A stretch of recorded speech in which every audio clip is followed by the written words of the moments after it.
ഈ വീഡിയോ കാണുന്നവരിൽ എത്ര ഭക്തജനങ്ങൾ ഒറ്റയ്ക്ക് ഗുരുവായൂർ ക്ഷേത്രത്തിൽ ദർശനം നടത്തിയിട്ടുണ്ട്? സ്ഥിരമായി ഒറ്റയ്ക്ക് ദർശനം നടത്തുവാൻ, കണ്ണനെ കാണുവാൻ ഇഷ്ടമുള്ള ഭക്തജനങ്ങൾ എത്ര പേരുണ്ട്? ഇപ്പോൾ തന്നെ താഴെ കമന്റിൽ അത് എഴുതുക. നമുക്ക് നോക്കാലോ എത്ര പേര് ആയത് ഇഷ്ടപ്പെടുന്നുണ്ട് എന്ന്.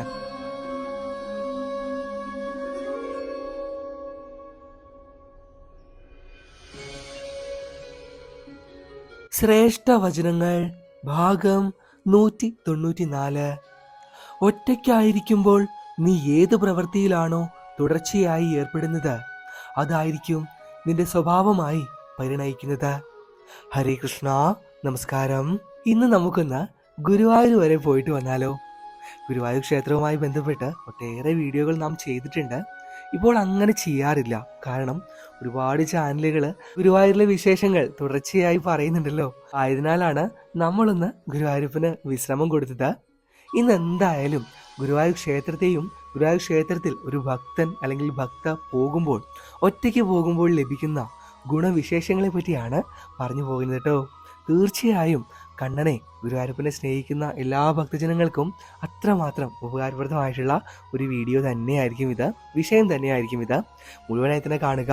പറയുന്ന ഓരോ കാര്യങ്ങളും ശ്രദ്ധാപൂർവം കേട്ടുകൊള്ളുക കേട്ടോ. പിന്നെ പ്രത്യേകം എടുത്ത് പറയേണ്ടതില്ലല്ലോ, ഇപ്പോൾ തന്നെ ചെറുതായിട്ടൊന്ന് ലൈക്ക് ചെയ്യുന്ന കാര്യം കൂടി പരിഗണിക്കുക.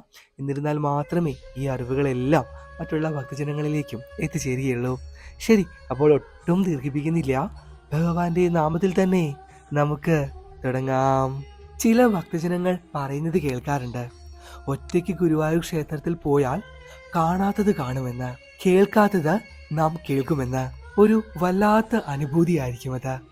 ആ തിരുനടയിൽ ചെന്ന് നമ്മുടെ കാൽപാദങ്ങൾ സ്പർശിക്കുമ്പോൾ, ഒറ്റയ്ക്ക് ആ വഴിയിലൂടെ നടക്കുമ്പോൾ, അവിടുത്തെ അന്നദാനം ഒറ്റയ്ക്ക് ഇരുന്ന് കഴിക്കുമ്പോൾ, ആരൊക്കെയോ നമ്മുടെ കൂടെ ഉള്ളതായും എന്തൊക്കെയോ നമ്മിലൂടെ കടന്നു പോകുന്നതായും നമുക്ക് തോന്നുമെന്നാണ് പറയാ.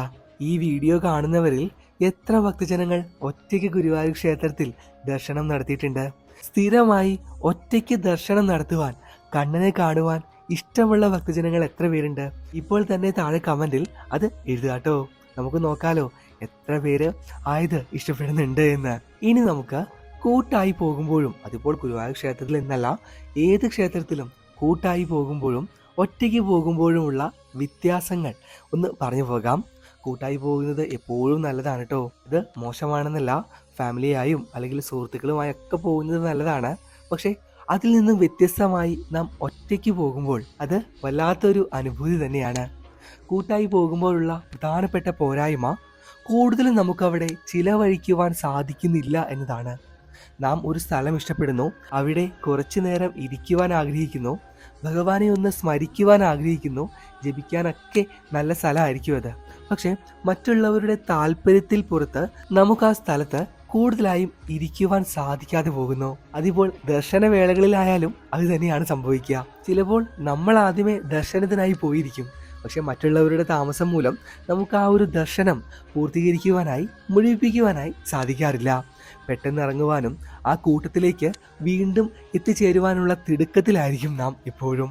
ഇനി അതുമാത്രമല്ല, ആരെങ്കിലും ഒരാൾ മിസ്സായാലോ വീണ്ടും ടെൻഷനാണ്. അത്യാവശ്യം തിരക്കുള്ള ക്ഷേത്രങ്ങളിലൊക്കെ ആണെങ്കിൽ ഇത് പതിവുമാണ്. അത് പ്രത്യേകം ഭക്തജനങ്ങളോട് പറയേണ്ടതില്ലല്ലോ. പിന്നെ അവരെ അന്വേഷിച്ച് നടക്കലായി, അത് ആ ക്ഷേത്രത്തിലെ വേറൊരു അനുഭവമായി അങ്ങനെ കിടക്കും. പ്രധാനമായി പറയുവാനുള്ളത്, കൂട്ടായി പോകുമ്പോൾ മറ്റുള്ളവരെയും നാം പരിഗണിക്കേണ്ടതായിട്ട് വരും. അത് ഇഷ്ടപ്പെടുന്നവരുണ്ട്, അവരുടെ ഇഷ്ടത്തിനും അല്ലെങ്കിൽ അവരുടെ സൗകര്യത്തിനും നമുക്ക് ഓരോ സ്ഥലങ്ങളിലേക്ക് പോകേണ്ടതായിട്ടും വരും. നമ്മുടെ അതേ സ്വഭാവവും നമ്മുടെ സ്വഭാവ സവിശേഷതകൾ അറിഞ്ഞു പ്രവർത്തിക്കുന്ന ഒന്നോ രണ്ടോ കൂട്ടുകാരൊക്കെയാണ് എങ്കിൽ പിന്നെയും കുഴപ്പമില്ല. ഒരുപാട് പേരൊക്കെ ആവുമ്പോൾ അത് തീർച്ചയായിട്ടും ചിലപ്പോൾ നമ്മളെ അത് മോശമായി ബാധിച്ചേക്കാം. നിങ്ങൾക്കറിയാവുന്നതാണല്ലോ. ഒരു വട്ടമെങ്കിലും നിങ്ങൾ ഒറ്റയ്ക്ക് ഗുരുവായൂർ ക്ഷേത്രത്തിൽ ദർശനം നടത്തിയിട്ടുണ്ട് എങ്കിൽ ആ പറഞ്ഞതിൻ്റെ പൊരുൾ വളരെ വ്യക്തമായി മനസ്സിലാവുന്നതാണ്. ഇനി ഒറ്റയ്ക്ക് ഭക്തർ കണ്ണനെ കാണുവാൻ പോകുമ്പോൾ ഒരു കാരണവശാലും വെറും കൈയോടെ പോകുവാൻ പാടില്ല കേട്ടോ. എന്തെങ്കിലും ഒന്ന്, കണ്ണന് ഏറ്റവും പ്രിയപ്പെട്ട എന്തെങ്കിലും ഒന്ന് കയ്യിൽ കരുതുന്നത് അത്രമേൽ നല്ലതാണ്. പഴം, മയിൽപ്പീലി, മഞ്ചാടി, താമര, അങ്ങനെ നിങ്ങൾക്കും കണ്ണനും അത്രമേൽ ഒരുപോലെ ഇഷ്ടപ്പെട്ട എന്തെങ്കിലും ഒന്ന് നടക്കിൽ സമർപ്പിക്കുക. അതിൽ പരം സംതൃപ്തി വേറെ എന്തിനാണുള്ളത്? അത് ആ തിരുനടയിൽ ഭഗവാന് നൽകുമ്പോൾ നേരിട്ട് കണ്ണന് കൊടുക്കുന്ന പ്രതീതി തീർച്ചയായും ഭക്തരിൽ ഉളവാവുന്നതാണ്. ഇനി പറയുവാനുള്ളത്, ഒറ്റയ്ക്ക് പോകുമ്പോൾ ക്ഷേത്രത്തിൽ എത്ര നേരം ചെലവഴിക്കണം എന്നതിനെക്കുറിച്ചാണ്. ഇത് ഭക്തർക്ക് പ്രധാനമായും സംശയമുള്ള ഒരു കാര്യമാണ്. ദർശനം കഴിഞ്ഞു കഴിഞ്ഞാൽ എത്ര നേരം ക്ഷേത്ര സന്നിധിയിൽ ഞാൻ ചെലവഴിക്കണം, തിരിച്ച് റൂമിലോട്ട് പോയി വീണ്ടും എത്ര നേരം കഴിഞ്ഞ് വരണം, അങ്ങനെയുള്ള സംശയങ്ങളിലേക്ക് ഭക്തർ കടക്കാറുണ്ട്. ഈ സംശയങ്ങൾക്കുള്ള മറുപടി ഞാൻ പറയാം. നിങ്ങൾക്ക് എത്ര നേരം വേണമെങ്കിലും ദർശനത്തിന് മുമ്പോ ദർശനത്തിന് ശേഷമോ ക്ഷേത്ര സന്നിധിയിൽ ചെലവഴിക്കാം.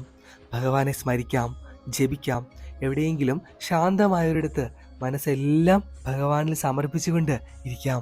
പക്ഷേ ശ്രദ്ധ എപ്പോൾ നശിക്കുന്നുവോ, ഭഗവത് ചിന്ത എപ്പോൾ ക്ഷേത്ര സന്നിധിയിൽ നിന്നും മായുന്നുവോ, അപ്പോൾ നിങ്ങൾ അവിടെ വിട്ട് ഇറങ്ങുക. പുറത്തൊന്നു പോയി വീണ്ടും വരിക, അല്ലെങ്കിൽ റൂമിലേക്ക് തിരികെ പോവുക. കാരണം ഒരുപാട് നേരമൊക്കെ ഇരുന്ന് കഴിയുമ്പോൾ നമ്മുടെ മനസ്സ് ചഞ്ചലപ്പെടുവാനുള്ള സാധ്യതകൾ ഏറെയാണ്. മറ്റുള്ള ചിന്തകളിലേക്കും നെഗറ്റീവായിട്ടുള്ള കാര്യങ്ങളിലേക്കും നാം അകപ്പെടുവാൻ കൂടുതൽ സാധ്യതകളുണ്ട്. ചിന്തകൾ കൂടുന്തോറും നമ്മുടെ നെഗറ്റീവ് ഊർജം, നെഗറ്റീവ് ചിന്തകൾ വീണ്ടും നമ്മിലേക്ക് വരും. അപ്പോൾ ഒരു സമയം നിശ്ചയിച്ചുകൊണ്ട് ക്ഷേത്ര സന്നിധിയിൽ ഇരുന്ന് നിങ്ങൾക്ക് എത്ര നേരം ഇരിക്കാമോ അത്ര നേരം ഇരിക്കുക. അതിൽ നിങ്ങളുടെ മനസ്സ് എപ്പോൾ ചഞ്ചലപ്പെടുന്നുവോ അപ്പോൾ അവിടെ നിന്നും ഇറങ്ങി ഒന്ന് നടക്കുക, അല്ലെങ്കിൽ മറ്റുള്ള കർമ്മത്തിലേക്ക് ഏർപ്പെടുക. വീണ്ടും തിരികെ അവിടെ വന്നിരിക്കുക. അതായിരിക്കും ഏറ്റവും നല്ലത്. അല്ലെങ്കിൽ നിങ്ങൾക്ക് തീർച്ചയായും തിരികെ റൂമിലേക്ക് പോയി അല്ലെങ്കിൽ വീണ്ടും വരാവുന്നതാണ്. ഈ കാര്യം പ്രത്യേകം ഒന്ന് ശ്രദ്ധിക്കുക കേട്ടോ. അത്രമാത്രം പ്രാധാന്യം അറിയിക്കുന്നതാണ്. കാരണം ഒരുപാട് ഭക്തജനങ്ങൾ ഈ കാര്യം പറയാറുണ്ട്. കാരണം ക്ഷേത്രത്തിൽ വന്നിട്ടും എന്നിലൂടെ മോശം ചിന്തകളാണ് കടന്നു പോകുന്നതെന്ന് പറയാറുണ്ട്. അതിൻ്റെ ഏറ്റവും നല്ല ഒരു പോംവഴിയാണ് ഇപ്പോൾ പറഞ്ഞു പോയത്. നമുക്ക് മറ്റൊരു വീഡിയോയിൽ പറ്റുമെങ്കിൽ ഇതേക്കുറിച്ച് കൂടുതലായും ഒന്ന് പറഞ്ഞു പോകാം. ഇപ്പോൾ ഇത്ര മാത്രമേ പറയുന്നുള്ളൂ. ശരി, അപ്പോൾ വേറെയൊന്നുമില്ല. ഇന്നത്തെ ഈ വീഡിയോ വിഷയം അത്രമാത്രം ഭക്തജനങ്ങൾക്ക് ഗുരുവായൂരപ്പനുമായി ബന്ധപ്പെട്ട് ഇഷ്ടപ്പെട്ടു എന്ന് കരുതുകയാണ് കേട്ടോ. നിങ്ങളുടെ വിലപ്പെട്ട അഭിപ്രായങ്ങൾ അതെന്ത് തന്നെയായാലും താഴെ കമൻറ്റിൽ എഴുതുവാൻ മറക്കരുത്, മടിക്കരുത്. ആദ്യം പറഞ്ഞ കാര്യം മറക്കണ്ട. നിങ്ങൾക്കും ഇതേപോലെ ഒറ്റയ്ക്ക് പോകുന്നതാണോ അല്ലെങ്കിൽ കൂട്ടായിട്ട് പോകുന്നതാണോ ഇഷ്ടമെന്നും താഴെ കുറിക്കുക. പിന്നെ ഇന്നത്തെ ഈ വീഡിയോ അത്രമേൽ സന്തോഷത്തോടു കൂടി സ്പോൺസർ ചെയ്തിട്ടുള്ളത് തൃശ്ശൂരുള്ള ലത എന്ന നാമധേയത്തിലുള്ള ലത ഉദയൻ എന്ന നാമധേയത്തിലുള്ള ഒരു അമ്മയാണ്. 10 പേർക്ക് ദൃഷ്ടി പൂജാമുറികളിലും വീടിൻ്റെ ഫ്രണ്ടിലും വെക്കുന്ന ദൃഷ്ടിയാണ് സ്പോൺസർ ചെയ്തിട്ടുള്ളത്. എന്തായാലും ആ വലിയ മനസ്സിന് നന്ദി. ലതാമയ്ക്കും കുടുംബത്തിലുള്ള എല്ലാ ഭക്തജനങ്ങൾക്കും ഈ ഗുരുവായൂർ ഉത്സവ നാളിൽ നല്ലത് മാത്രം ഭഗവാൻ വരുത്തട്ടെ എന്നും ഈ വേളയിൽ പ്രാർത്ഥിക്കുകയാണ്. അവസാനമായി ഇനി മറ്റൊരു കാര്യം പറയുവാനുള്ളത്, നിങ്ങൾക്കും വിഷയങ്ങൾ ഭഗവാന്റെ നാമത്തിൽ തിരഞ്ഞെടുക്കാട്ടോ. ഏത് വിഷയത്തെക്കുറിച്ചാണ് കൂടുതലായും നിങ്ങൾക്ക് അറിയുവാൻ ആഗ്രഹമുള്ളത്, പ്രാർത്ഥനയുമായി ബന്ധപ്പെട്ട് ഏതെങ്കിലും ഒരു ചെറിയ സൂചന ഞങ്ങൾക്ക് തന്നാൽ മതി. താഴെ നമ്പർ കൊടുത്തിട്ടുണ്ട്. സ്പോൺസറിങ് നമ്പറിലേക്ക് തന്നെ മെസ്സേജ് അയച്ചോളൂ. അതിലേക്ക് മെസ്സേജ് അയച്ച് ഏത് വിഷയത്തെക്കുറിച്ചാണ് കൂടുതൽ അറിയുവാൻ നിങ്ങൾക്ക് ഭക്തജനങ്ങൾക്ക് താല്പര്യമുള്ളത് അതേക്കുറിച്ച് ഞങ്ങൾ വീഡിയോ ആയി ചെയ്യുന്നതായിരിക്കും പഠിച്ച്. ഇനി മറ്റേതെങ്കിലും ഗ്രന്ഥത്തെക്കുറിച്ച് ചെയ്യണമെന്ന് ആഗ്രഹമുണ്ട് വെച്ചാൽ അതും എഴുതിക്കൊള്ളാട്ടോ. സ്പോൺസർ ചെയ്യാൻ താല്പര്യമുണ്ടെങ്കിൽ അതും ചെയ്യാം. അതേക്കുറിച്ച് അറിയുവാനും താഴെ കാണുന്ന വീഡിയോ സ്പോൺസറിങ് നമ്പറിലേക്കും മെസ്സേജ് അയക്കാവുന്നതാണ് കേട്ടോ. ശരി, അപ്പോൾ വേറെയൊന്നുമില്ല. എത്രയും പെട്ടെന്ന് തന്നെ അടുത്ത വീഡിയോയുമായി നമുക്ക് കാണാം. ഭഗവാൻ ആ കള്ളക്കണ്ണൻ എല്ലാ ഭക്തജനങ്ങളെയും 2 കൈയും നീട്ടി ഈ വേളയിൽ അനുഗ്രഹിക്കട്ടെ എന്ന് പ്രാർത്ഥിച്ചുകൊണ്ട് നിർത്തുകയാണ്. കാണാം, പാക്കലാം. നന്ദി, നമസ്കാരം.